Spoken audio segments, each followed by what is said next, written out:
We always love to hear from you. Send us your views, comments, and videos with your name and town to the One Africa TV's WhatsApp on 081 200 6659 or send an SMS to 555. One Africa TV. It just gets better.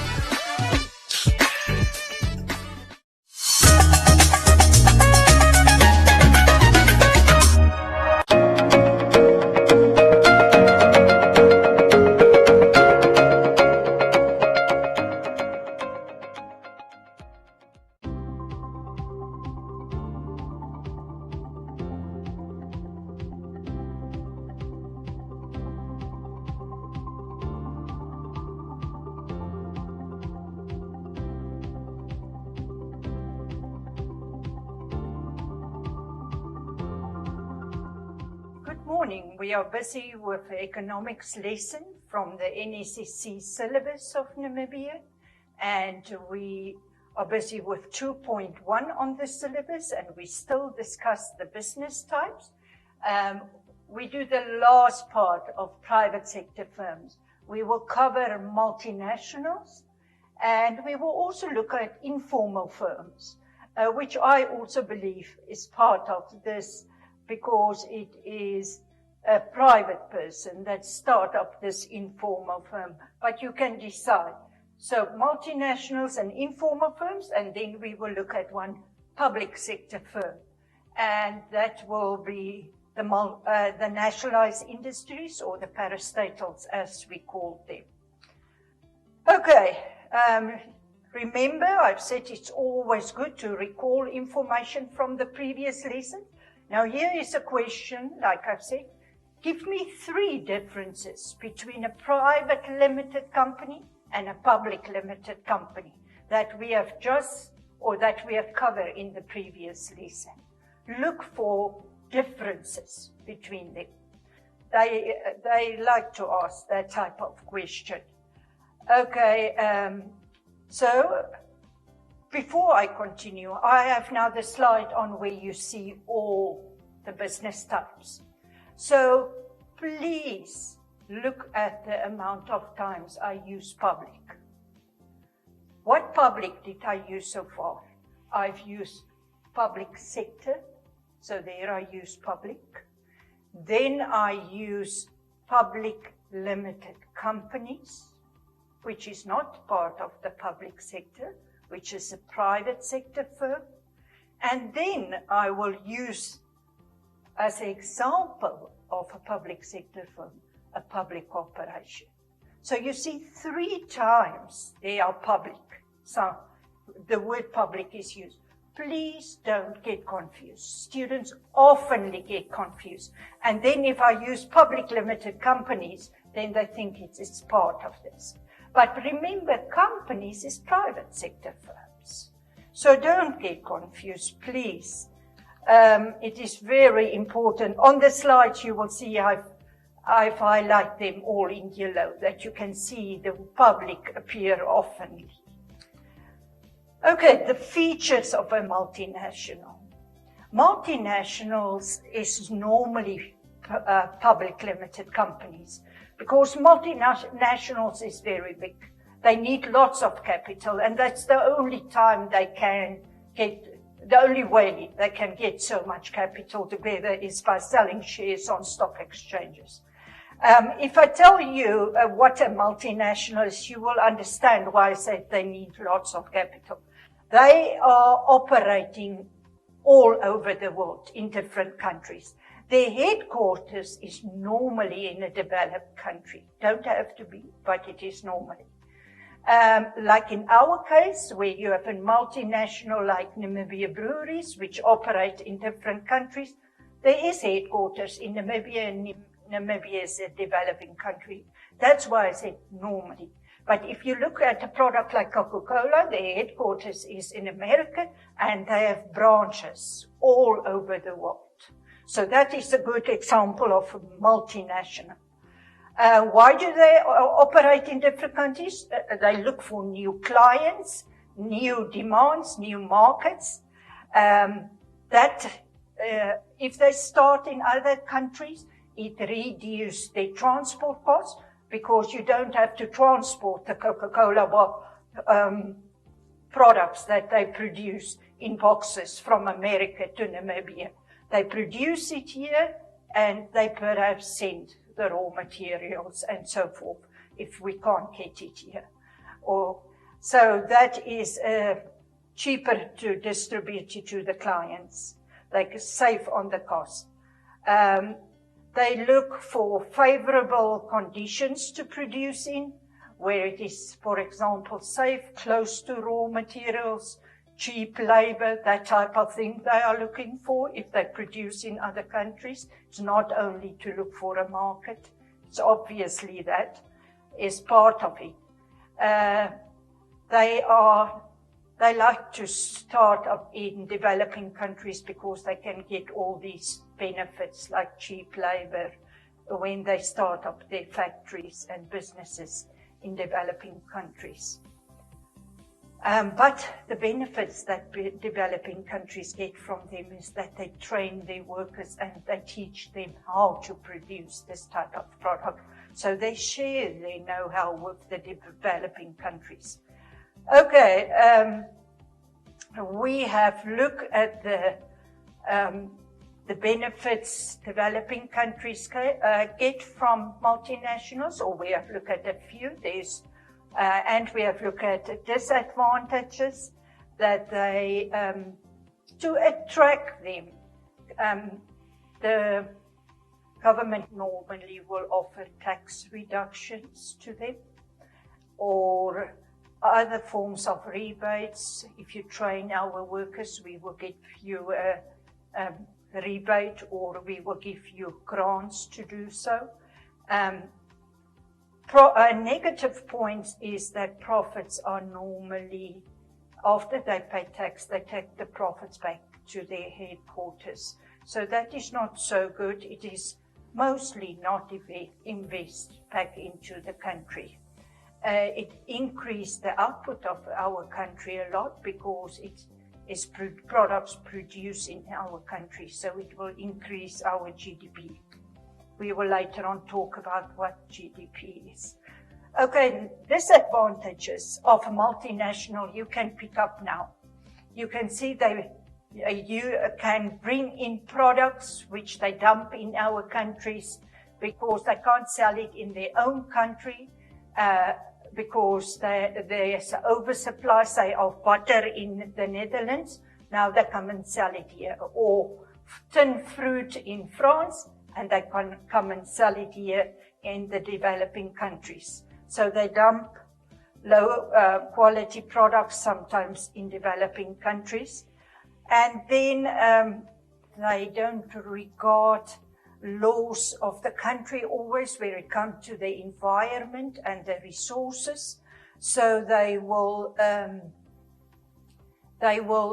say, for example, misuse our resources or damage our environment. And if the country, the government then talk to them about it and say it's not according to our country's laws, they will say, but then we will leave. And that will mean that 3,000 workers will be out of a job. So you see, they have a little bit of control over the government. Okay, and then they operate in more than one country, so they can spread the risk. If they see that in this country you pay more tax on this specific part of the production process, then they move it to another country. Or we get too much trouble with this from the government, then they move it to another country. So that is to their benefit, but not always to our country's benefit, because we may rely on their income, and then they decide to do that. They exploit our cheap labor. That is a negative point. And they also normally don't apply to minimum wages in the country. And we have examples of Ramatex that have moved after the country had more, that have put a lot of pressure on them to pay their workers more than or at least the minimum wage. And there was a lot of workers without a job. The last negative point is that they take their profits after paying tax. Some of the multinationals, like Rossing Uranium, have developed, say, the schools in the area, the health services in the area, some roads and so forth. So some companies do put money back into the country. Here we have examples of homework. They advise on the advantages of multinationals to a country, not only to the government, but also to the business itself and to the citizens in a country. So you can see if you are part of a multinational or staying close to it, you can use their clinics. And that will be, for example, an advantage. Explain what a multinational is about. And on that, they can test you 5 points that you tell them what a multinational is. Okay, and we look at a public corporation. Remember, that is the example of a public sector firm. They also call them parastatals or nationalized industries. The owner wholly or partly is the government. The government appoint a board of directors. Their aim is not to make profits, to improve the welfare of everyone in the country. And they do it by providing services mostly, like merit goods and public goods, which we will also cover later on. Then there's lots of examples that you can offer on public sector firms like Nampower, for example, that provide electricity. Then the last one we do that I have said to you is informal firms. This is the person sitting on the corner and selling fat cakes, or the person walking in the street or sitting on a corner and selling a newspaper, for example, or newspapers, or selling fruit to other people, or selling wooden art. This is his own business. But why he is part of the informal firm is because he is registered nowhere. The Ministry of Trade and Industry don't know about him. He is not registered, and that means he also don't pay tax. This type of business form is very, or exists a lot in countries like our country where the unemployment rate is very high, because that's the only way of earning the income. Okay, we have examples. Give 3 examples of an informal firm. Give 3 examples of a multinational in our country, or 3 examples of public corporation. That for each of them, you can ask 3 points, and then look at the disadvantages if a firm becomes so big that they lost control actually. And look at that if you can come up with answers of why it is to a disadvantage if a firm becomes too big. Okay, there I have exam and test questions. Why will a business decide to change from a closed corporation to a public limited company? Why will they do that? And you can look for 6 points if you can get that together. And then the second question is, discuss why multinational firms is mostly public limited companies, as I've said. Give a reason for that. You can look for 4 points there. And why do you think it is the benefit of Bank Windhoek to change from a private limited company into a public limited company, which they have done a few years ago?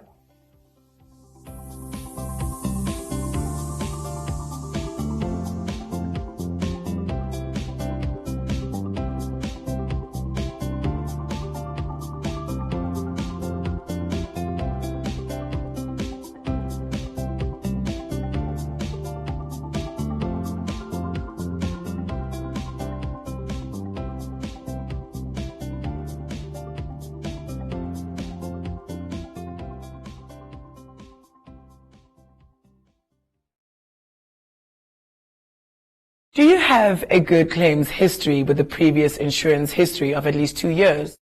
Are you a single financially independent woman or over the age of 55 but not a pensioner yet? Are you a professional? If yes, SMS cover to 555 and we will call you back to get you insured for less.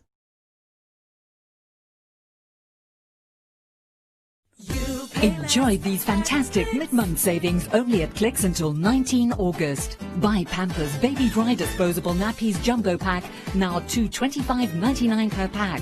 Buy Dove deodorant for men or women, 150 mils, 2 for $51. And buy Nivea lotions or creams, 400 mils, 2 for $75. Or buy Protex soap, 150 grams, 3 for $29. Clicks. Feel good, pay less. At Spar, we're giving thousands of customers 50% off their shopping instantly. Simply buy any participating product and swipe your Spar Rewards card at the till to enter, and you could get half your shopping for free. Plus, get great deals like Sunlight hand washing powder for just $41.99 and Nivea roll-on deodorant for only $15.99. Spar, here for the savings, here for you.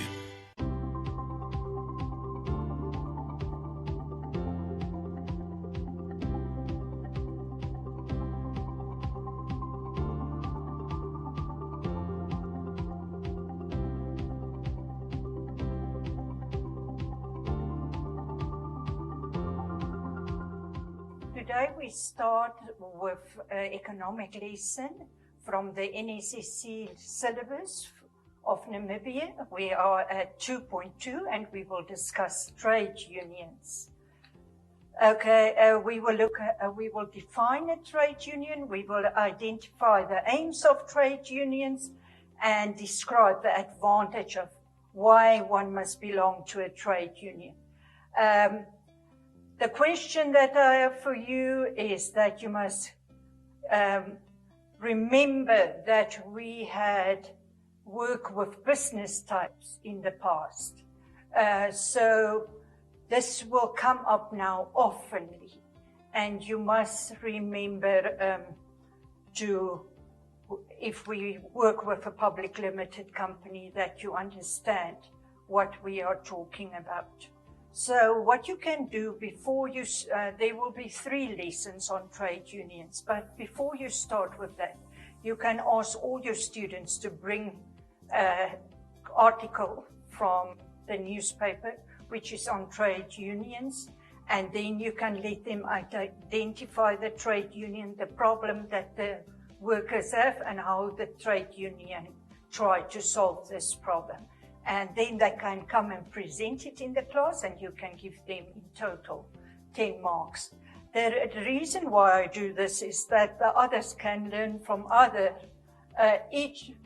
from their friends or about trade unions and where they are involved and why they are involved. You can bring examples from Namibia and of any neighboring country that will broaden the students' knowledge. Okay, we look at the definition of trade unions. Trade unions is an organization, they issue 1 point, that represent their members in negotiations with the management. So there will be negotiations between the trade union, which act on behalf of their members, and between the management or the owners. 3 marks normally on that. What is the aims of a trade union? What I want to advise you is come up with different aims. Not all your aims is about wages, for example, and the benefits you get out of a firm. They protect you against unfair dismissals.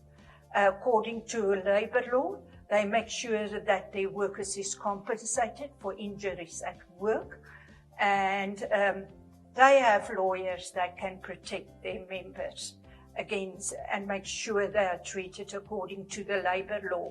And then they make sure that their members receive market-related salaries, and they try for good fringe benefits. Okay, then they advise and encourage the government to act democratically and in all their decisions and laws that they set, which involve labor. Okay, then we look at why it is an advantage to belong to a trade union. Why will you pay money every month to be a member of a trade union?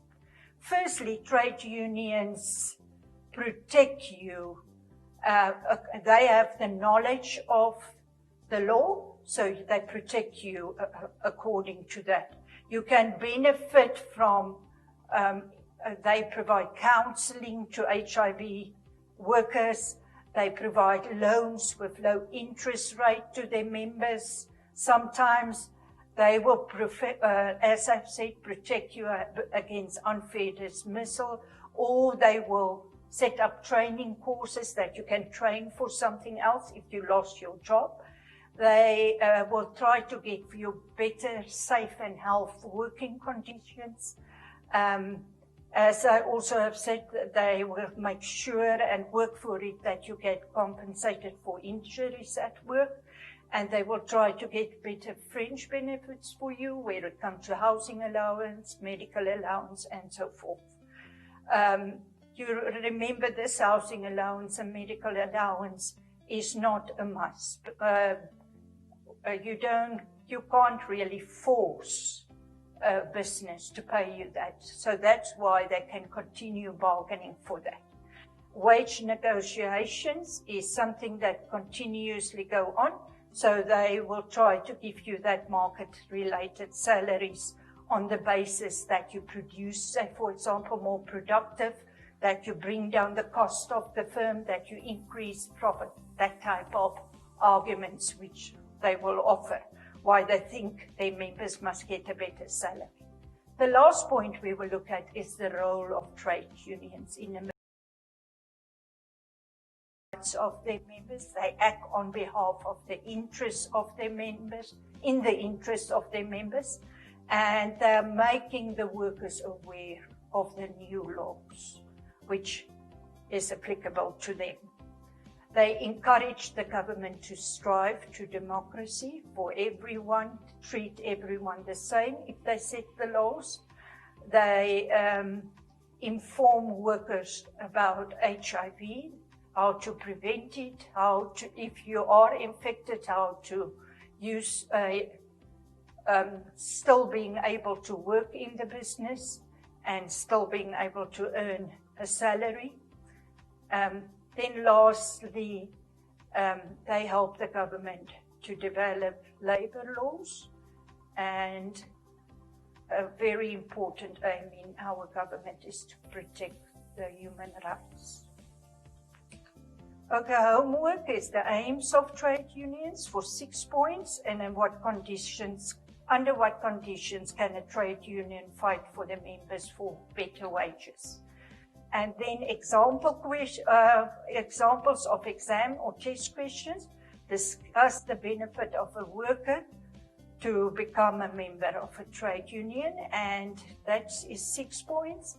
And describe the role in Namibia, why it is important that there are trade unions.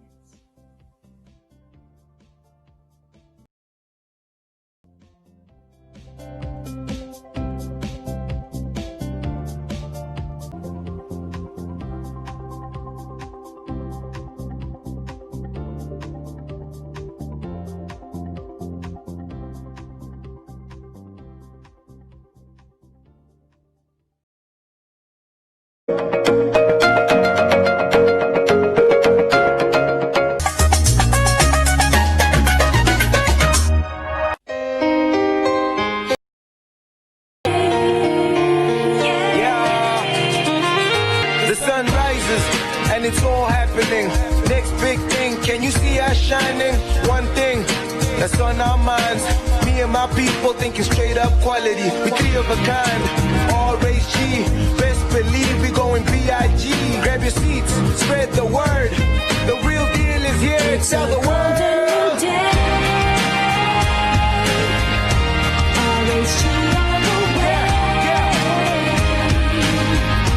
Take a look and see.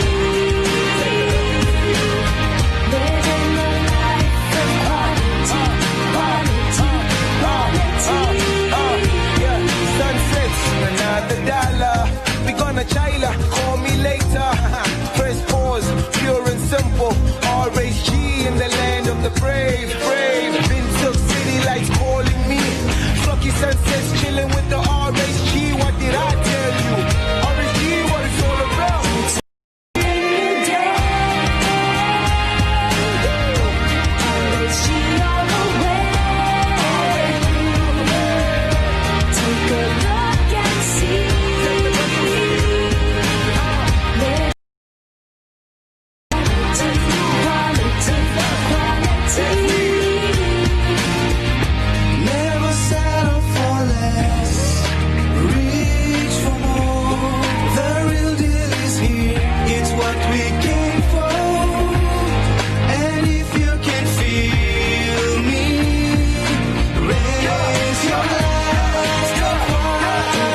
kiakili.